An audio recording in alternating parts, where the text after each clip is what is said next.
Hello students, I'm Dr. Neelofar Kohri and today we are going to discuss the Bretchian epic theatre. We have already discussed Bertolt Brecht and his life and biography and his famous works and the kind of works techniques he used to use in his dramas.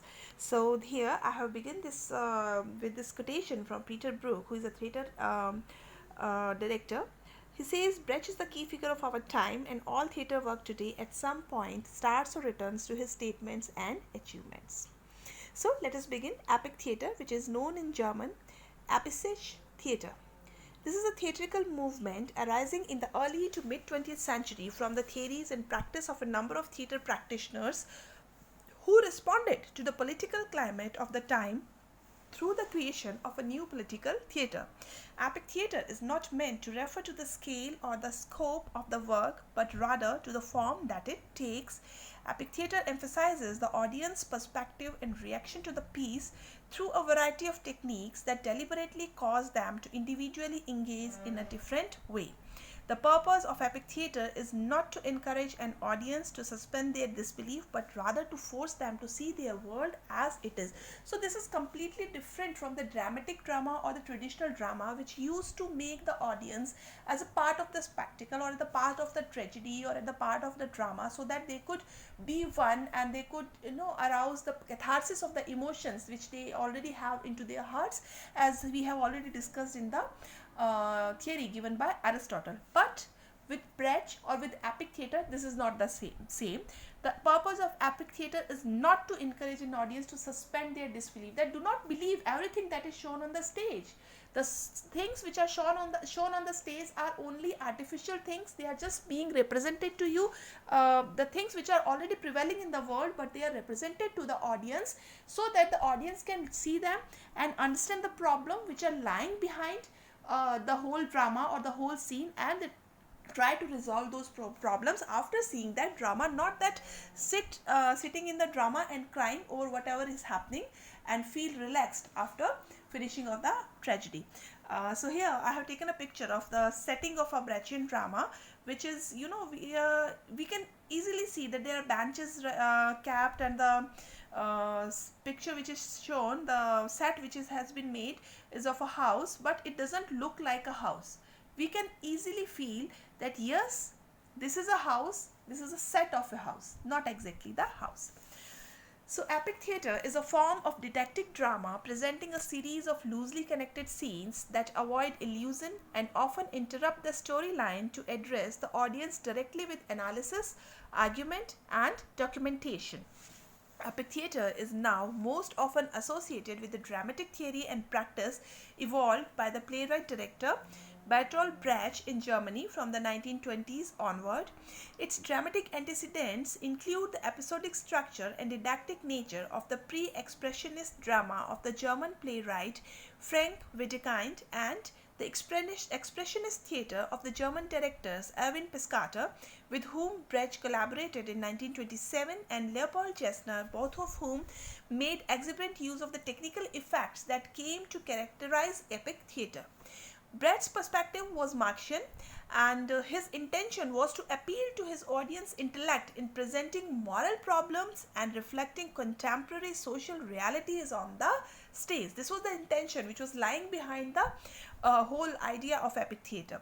He wished to block their emotional responses and to hinder their tendency to empathize with the characters and become caught up in the action. Don't be a part of the action, don't sympathize with the actors, rather think over the problem that is being presented. And all the dramas of Brecht were based on some social problem, moral problems of the society of the age.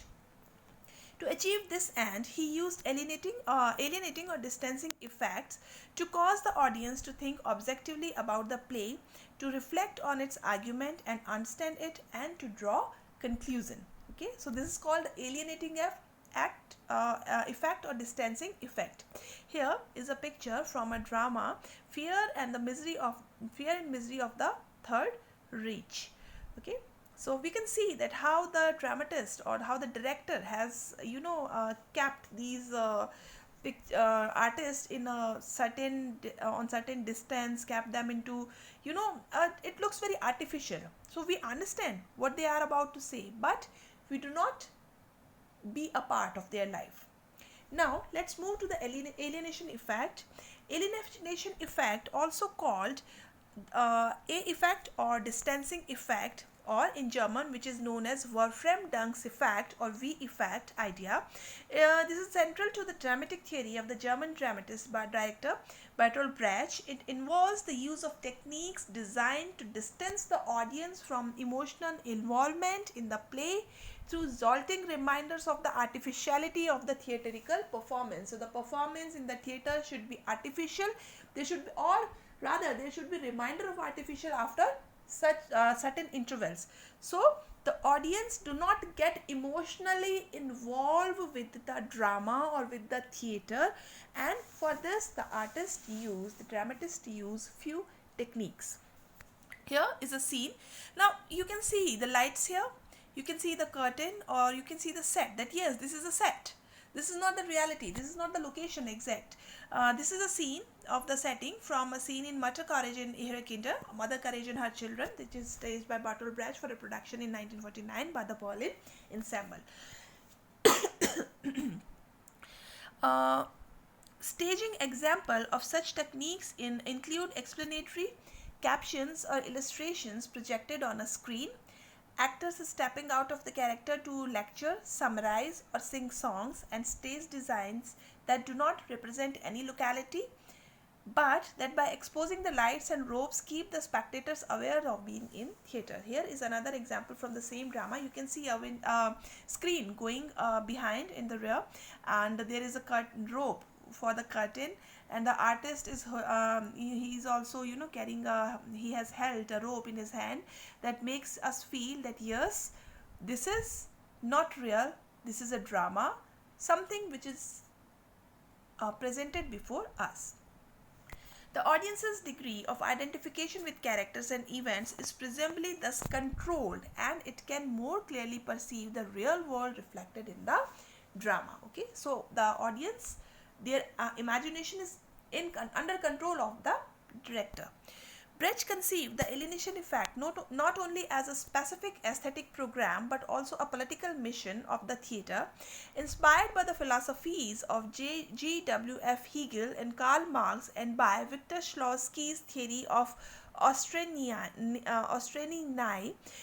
which means making it strange or defamiliarization. So, do not make it familiar, make it defamiliar. Brecht regarded his method as a way of helping spectators understand the complex nexus of historical development and societal relationships.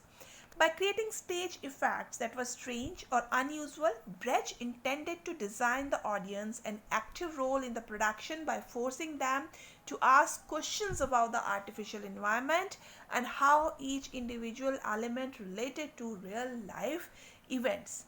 So to relate the events which are happening on the stage with the real life events, and asking a question every time when you are moved into a new environment. In doing so, it was hoped that viewers would distance themselves emotionally from problems that demanded intellectual attention. So there are the social problems which does not demand any emotion. Rather, it demands intellectual solutions for the problems. Brecht's epic theatre was in direct contrast to that encouraged by the Russian director Konstantin Stanislavski, in which the audience was persuaded by staging methods and naturalistic acting to believe that the action on stage was real. Okay, so Brecht, the German dramatist, is opposite than the Russian director Stanislavski. Influenced by the convention of Chinese theatre, Brecht instructed his actors to keep a distance between themselves and the character they portrayed. Right? Do not go into the character. Otherwise, what do we say? Be in the character. Just enter into the character. It's not that. Okay, so they were to disregard inner life and emotion while emphasizing stylized external action as signs of social relationship. Gestures, intonations, facial expression and grouping were all calculated to reveal overall attitudes of one character toward another. Now let's move to the term epic theatre. How does it come from? Why does Brecht call it an epic theatre? The term epic theatre comes from Erwin Piscator, who coined it during his first year as director of Berlin's Volksbühne. Piscator aimed to encourage playwrights to address issues related to contemporary existence. This new subject matter would then be staged by means of documentary effects, audience interaction, and strategies to cultivate an objective response. Here, I have taken a scene from the Cossakian chalk circle. Again, you can see that this is not real. Okay. Epic theatre incorporates a mode of acting that utilizes what Brecht calls gestures. One of Brecht's most important aesthetic innovations prioritized function over the sterile dichotomous opposition between form and content. So, what is this? Let us discuss gestures. This is an acting technique developed by Brecht. It carries the sense of a combination of physical gestures and gist for or attitude. So, physical gesture in combination with attitude. It is a means by which an attitude or single aspect of an attitude is revealed insofar as it is expressible in words or action, as it can be expressed in word or actions. So gestures as the embodiment of an attitude carries at least two distinct meanings in Brecht's theatre. First, the uncovering or revealing of the motivations and transactions that underpin a dramatic exchange between the characters. And second, the epic narration of that character by the actor, whether explicitly or implicitly. In first sense, that of anatomizing the character, a gestus reveals a specific aspect of a character rather than his metaphysical, subconscious or other psychological dimension. Okay, so the aspect which is superficial, not in the metaphysic, not in the subconscious, which is not the psychological. A gestures makes visible a character's social relation and causality of his behavior as interpreted from an historical materialistic perspective, that in such and such situation how a person will act, how a person will behave.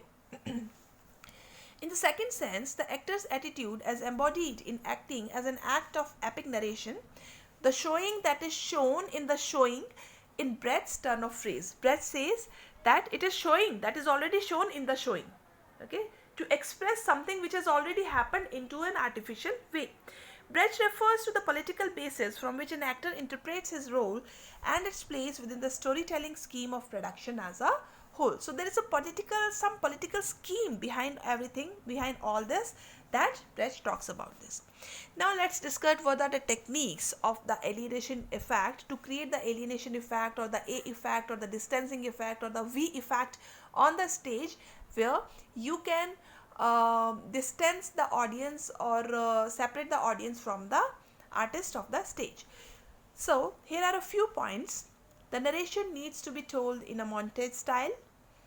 Techniques to break down the fourth wall, that is the artificial wall which is not seen between the audience and the stage artist, making the audience directly conscious of the fact that they are watching a play. Okay, three wall to create a stage, and there is a fourth wall or a setup which is made in such a way that which is invisible, and the wall is invisible and audience start feeling that they are not sitting in the stage, rather they are a part of the play. Okay, so one should not be a part of the play. That fourth wall, that invisible wall, should be broken down. Then the use of a narrator. Okay, as in earlier dramas we had the use of chorus, here is narrator, because this character is outside the character framework. Narrator is someone who is outside the story, and they change the relationship with the audience. Use of songs or music. Songs and dances are like to provoke a more object viewing, particularly if you are watching it serious and not schmaltzy environment of a typical music. This is a scene from Brecht's Ball. Okay, the artist is using music here. So next is the use of technology. If you project ideas onto a screen in a slide show or even have a still image there throughout each scene, it makes the audience analyze more thoroughly. Then the use of signs If an actor starts each scene with a placard naming the scene, or you have a board which is changed at the start of each scene, you are reminding the audience about the fact that they are watching a play. Okay, this is again from the Mother Earth and her daughter. Now, use of freeze frames or tableaux. This is obviously unnatural in the simple sense of that word and should make the audience think about the frozen moment. Like here, I have finished with this slide. Bretch is sitting here, and there are, you can see boards, you can see the exception and the rule, the type, something which is written behind. So to give it an artificial effect. So what Bretch wants from the dramatist or from the theater directors, um, or the artist, is to create an alienation effect and to separate the audience from the emotions, so that the audience can think logically and think over the problem that is shown into the drama and can act accordingly. Can think when you leave the drama, when you leave the theater, you should be in a position to think over the problem, not over the drama artist, that yes, he acted very well, or the so and so actor was acting well, or so and so actor was very emotional, and I could feel one with so and so artist. This should not be them. So that is the theory of epic theater by Bertolt Brecht. So that's all for now. Hope you have enjoyed the concept or the theory.